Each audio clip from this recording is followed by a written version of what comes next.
Oi, gente! Hoje eu vou contar pra vocês como foi a minha experiência dando aula pela primeira vez. Diferente do que a maioria das pessoas pensam, ser professor não é como um dom divino e que a maioria das pessoas nascem com vontade de ser. A maioria das vezes as pessoas descobrem essa vontade e descobrem um desejo por mudar o mundo através da educação. É um desejo meio utópico, mas eu acredito que é algo que se desenvolva e não algo inato. Comigo foi exatamente assim. Não posso dizer que desde do fundamental ou do ensino médio eu tive a vontade de ser professora. No ensino fundamental, eu sempre gostei muito de matérias relacionadas a ciências.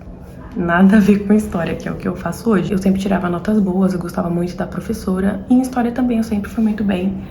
Matemática, isso no fundamental, porque no ensino médio a gente sabe que complica as coisas.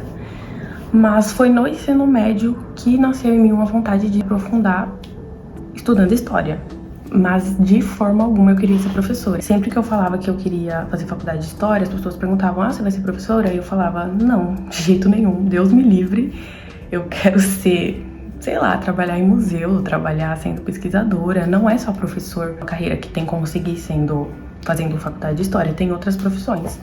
Aí eu ficava tipo, não, gente, eu não vou ser professora, Deus me livre. Era o pavor que eu tinha, ser enfermeira e ser professora no ensino médio. Aí a gente percebe como a cabeça do ser humano muda, né? Porque no ensino fundamental eu queria ser cardiologista. Nada a ver. Então uma coisa assim muito específica.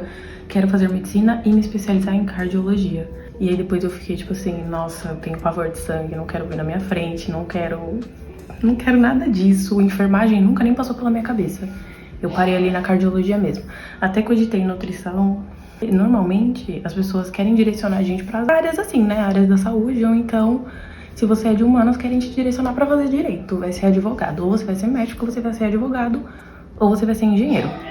Eu gostava de matemática, mas não a ponto de fazer engenharia. E aí eu falei assim, vou ser médica. E aí vem a realidade, né? Você descobre quanto que é uma mensalidade da faculdade de medicina e você descobre quanto é difícil passar no vestibular de medicina. Fora essa parte, a minha vontade em si, o meu interesse pela disciplina de biologia, por coisas relacionadas ao corpo humano, foi diminuindo. Meu interesse foi diminuindo muito. E no ensino médio, eu tive um professor de português que, não sei, eu gostava muito da disciplina dele e eu comecei a me interessar por história, na verdade, com a aula de português. Eu gosto muito dessa relação entre literatura e história, tanto que minha iniciação científica tem relação com isso. E aí que eu comecei a me interessar por história e decidi que eu ia fazer faculdade de história. Eu entrei na faculdade já com essa mentalidade de que eu não seria professora. E conforme o tempo foi passando, eu fui mudando essa ideia. Eu pensei, talvez eu seja professora, talvez seja o melhor caminho, mas professora de universidade. Se eu for professora, eu vou ser professora de universidade e pública. É isso. Posso não ser pesquisadora, não somente pesquisadora, né? Mas se eu for professora, eu serei professora de universidade pública. Aí passou 2021, 2022 e aí, ano passado, 2023, apareceu um projeto. Recebi um e-mail falando de um projeto que é o PIBID, que significa Projeto de Iniciação à Docência. Esse é um projeto subsidiado pela CAPES. Você recebe uma bolsa para fazer parte dele e consiste justamente em você ir em escolas públicas da cidade de São Paulo. Podem ser escola da prefeitura, escola estadual, mas em São Paulo. E basicamente aprender a ser professor. Ter essa experiência para além dos estágios. Na faculdade a gente tem matérias de bacharelado e de licenciatura. Na de licenciatura precisamos fazer um estágio em escolas, normalmente escolas públicas. Tem professores que exigem que seja em escola pública. Só que esse estágio a gente fica mais ali numa posição passiva, né? Sentada, assistindo a aula, só observando. São estágios de observação. Então não tem a parte efetivamente da gente ir lá na frente e dar uma aula, que é o que nós vamos fazer quando formos professores. Aí eu me inscrevi nesse projeto. Eu não li direito sobre, eu só queria... Eu vou ser bem sincera aqui, tá? O que mais chamou a atenção foi a bolsa, porque eu não tinha nenhuma bolsa na faculdade até então. Li o edital assim bem por cima, porque eu achei que eu não ia ser chamada. E são poucas vagas, né? Acho que eram 10, 15 vagas, tanto que eu fiquei na lista de espera, mas aí o professor me chamou e eu fui. Eu comecei a participar. E me apaixonei. A ideia do projeto, em específico esse, que é na história, porque tem PIBID em outras áreas, né? Química, biologia, licenciaturas em geral. Na área da história, o objetivo seria a gente trabalhar com documentos em sala de aula. Normalmente nas escolas, o que chega é a bibliografia, ou seja, o texto já interpretado de acordo com tal autor, é o documento em si, por exemplo, uma bula papal, não se analisa na escola. A gente lê o texto de algum autor em geral que fale sobre o papado, que fale sobre religião na Idade Média, alguma coisa assim. E a ideia desse projeto é, nesse caso específico, seria levar os documentos para a escola e fazer essa análise com os alunos. E, gente, foi incrível. Era separado em 3 turmas, ou seja, tinham 3 professores, cada um de uma escola, que seriam professores coordenadores. Aí eles iam lá na USP, a gente fazia reunião junto, e cada um desses professores ficava com um grupo para ir para a escola e direcionar os alunos, acompanhar na hora que fossem dar aula, etc. E aí eu fiquei com a professora Vanessa, a gente trabalhou com 8º anos. O período que a gente trabalhou da história foi o século XIX, que é a parte que eu mais gosto da história do Brasil, né? Século XIX no Brasil. Eu me surpreendi muito, porque eu acho que deve dar um certo medo quando você é professor e sai da universidade e logo de cara para uma sala de aula sozinho. Você ter que lidar com os alunos. Porque parece que o conteúdo é difícil, que dar aula em si é difícil, mas não é. Depois desse projeto eu percebo que a parte mais difícil é você lidar com os alunos. Você conseguir explicar a matéria sem ter que ficar berrando com o aluno para colocar ordem, sem ter que ser autoritário. Porque a autoridade é uma coisa diferente de autoritarismo, né? Então aquele professor carrasco, aquele professor que... Não tô falando sobre ser bravo e sobre ser rígido, tô falando de se alterar no nível desnecessário. Com isso eu não concordo. E eu percebi nesse projeto que existe essa possibilidade de você ter respeito do aluno sem necessariamente ultrapassar determinados limites. Então, essa parte foi a mais importante. E sobre os conteúdos, conforme a gente vai dando aula, eu acho que eu tive sorte, na verdade, com as turmas que eu tive, que eu presenciei. Era em dupla, né? A parte da aula em si era em dupla. A Vanessa, que é a professora coordenadora, tinha um grupo com 8 pessoas e separou em duplas. Aí teve gente que ficou com o 9º ano, teve gente que ficou com o 8º ano, que foi o meu caso, teve gente que ficou com o 6º ano. Demos umas 2, 3 aulas por turma e eram 3 8º anos. E é surpreendente, porque a gente não, né? Porque depende da formação da pessoa. Mas a população em geral tende a achar que a criança não sabe de nada, que a adolescente não sabe de nada e que só o professor tem o que passar para eles, para os alunos. E não, toda a experiência que os alunos têm deve ser considerada em sala de aula. É claro que depende da turma. Às vezes você tá numa escola do estado que tem 40 alunos por sala. Não tem como dar atenção específica para ninguém, é impossível. A gente tem que pensar nas condições do professor também. Mas, no geral, a gente tende a achar que os alunos não sabem nada, que eles não têm nada a agregar. E em história, a gente considerar que eles têm algo a agregar sim, que a vivência deles é importante e pode somar na aula, isso é muito importante, porque para os alunos se engajarem na aula, eles não têm só que prestar atenção no que a gente está falando. E é muito importante ter percebido isso ainda na graduação, não precisar estar lá na frente já dando aula para entender isso. Vou dar um exemplo. A primeira aula que a gente deu foi a análise de um texto. Eu não lembro nem o nome do texto, na verdade, mas era um prelúdio, assim, um spoiler do Dom Pedro I sobre a independência do Brasil. Era basicamente direcionado às nações amigas do Brasil. Então ele falava por que essas nações, principalmente a Inglaterra, deveria continuar tendo relações com o Brasil, mesmo com o Brasil estando independente, se fazendo independente de Portugal. Aí colocamos os slides, destacando algumas frases do documento, porque o documento é bem extenso, não tem como em uma aula de 40, 50 minutos esmiuçar o documento. Tinha que ser adaptado para uma turma de ensino fundamental, 8º ano. Não era ensino médio, não é ensino universitário. Então, o documento ele pode ser analisado em vários graus diferentes, né? Cada grau tem seu objetivo. O nosso objetivo era trabalhar primeiro o reinado e a visão de Dom Pedro com relação ao Brasil, a Portugal, basicamente a política que ele queria exercer dali pra frente, o porquê, enfim. E a gente leu o documento com as partes destacadas, explicamos pra eles. E conforme a gente foi fazendo isso, fomos perguntando pra eles o que eles sabiam sobre o tema. Conforme fomos lendo o documento, na verdade, a gente pediu para os alunos lerem, né? Cada pessoa lê um trecho. Porque assim, são 2 pessoas completamente estranhas entrando na sua sala de aula e dando aula para você no lugar da professora com a qual você está acostumado a, sei lá, 4, 5 anos. Então a gente tem que tentar ter um contato com os alunos. Não teve nem aquela parte de apresentação que normalmente tem no primeiro dia de aula, com um professor que você não conhece, aí qual é o seu nome, sua idade. Não teve isso. A gente não tinha tempo. Então a nossa forma de tentar conhecer, tipo, quem quer ler esse trecho? Aí a pessoa levantava a mão, lia o trecho, aí a gente perguntava, o que vocês acham que esse trecho quer dizer? De quem vocês acham que Dom Pedro tá falando aqui? Então, algumas palavras que não necessariamente eram explícitas. Déspota. Ao invés de falar rei, ele falava déspota. Déspota da Europa. De quem que ele tá falando aqui? Enfim, a gente estava dando espaço, tentando dar espaço para que eles falassem o que eles já sabiam. E com base no que eles falavam, dávamos a explicação, corrigíamos o que fosse necessário. Se não fosse necessário, a gente falava, tá certo, é isso mesmo. Estimulando eles a pensar mesmo. E muitas vezes eles surpreendem. Eles falam coisas que a gente imagina que eles não sabem. E por que a gente imagina que eles não sabem? A gente tem que se questionar também. E essa aula, ela foi muito...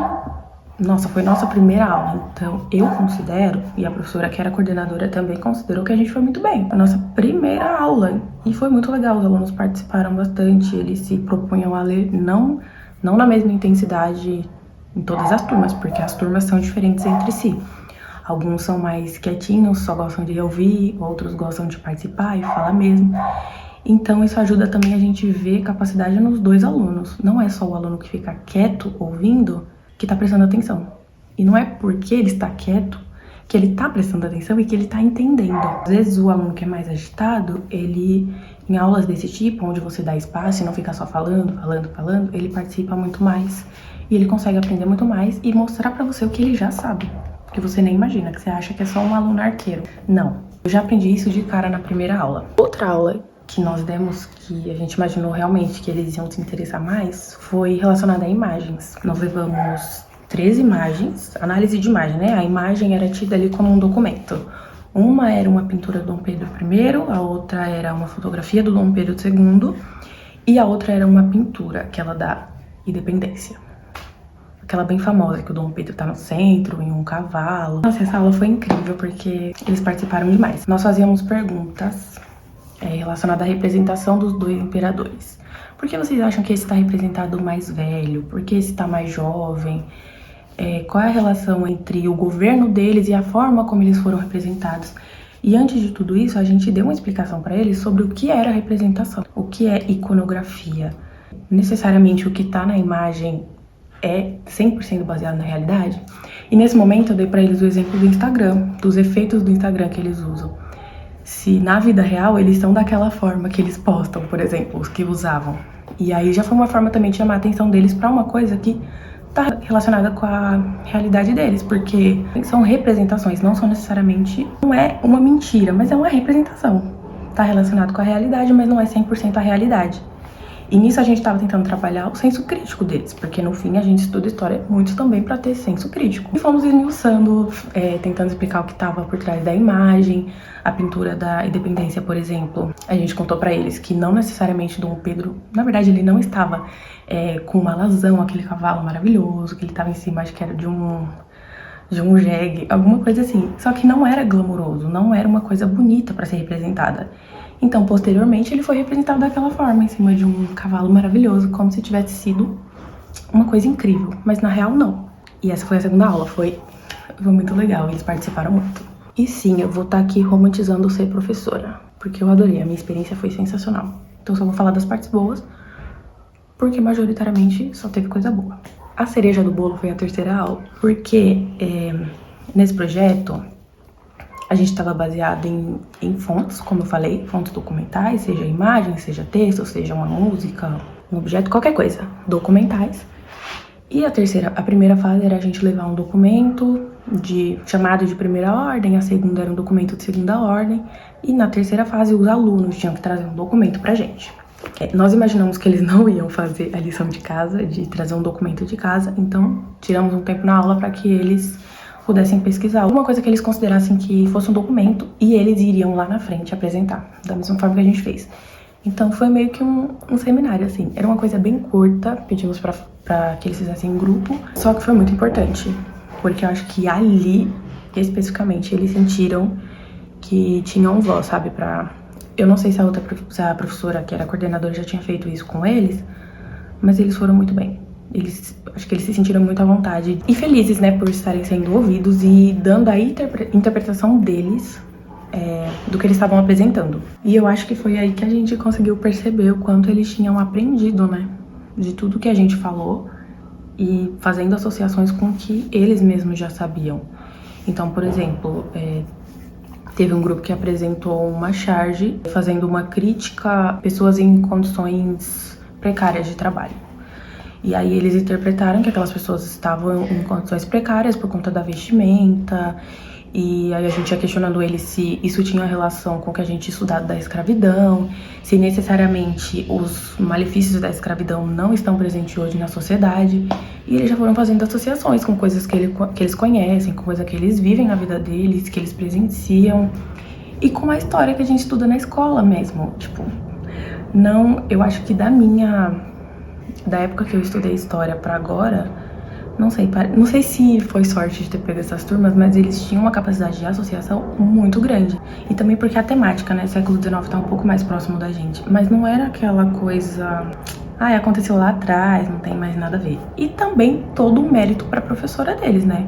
Porque assim, sensacional. Uma turma em aula de história conseguir fazer associações entre passado e presente, eu acho que o trabalho tá feito. Acho que essa é a parte principal e eles saberem que, tipo, pra que eu vou estudar história? Não, eles sabem pra quê. Eles tinham essa noção, já no 8º ano. E eu demorei a ter essa dimensão até o ensino médio.